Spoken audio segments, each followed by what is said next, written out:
Hello, ఈరోజైతే నేను చామగడ్డల పులుసు చేస్తున్నా. నాకు చికెన్ కర్రీ అంటే చాలా ఇష్టము. చికెన్ రోజు పెట్టినా తింటాను, అంత ఇష్టం నాకు చికెన్ అంటే. చికెన్ తర్వాత నాకు వెజ్ కర్రీస్లో నాకు చామగడ్డల పులుసు అంటే చాలా ఇష్టము.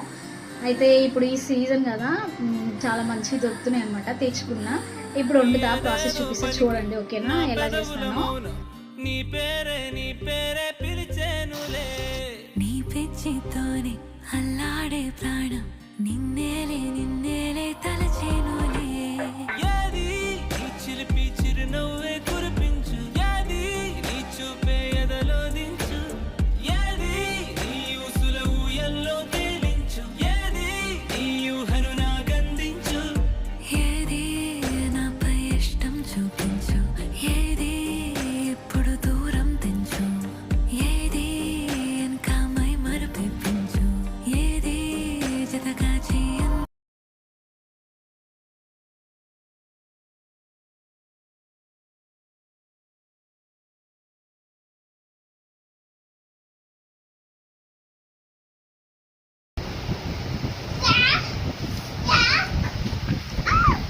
చేపల పులుసు తిన్నట్టుంది, చాలా బాగుంది. Chicken, mutton, fish, non veg తినని రోజు ఇది చేసుకొని తింటా. ఎందుకంటే నాన్ వెజ్ తిన్నట్టే ఉంటుంది.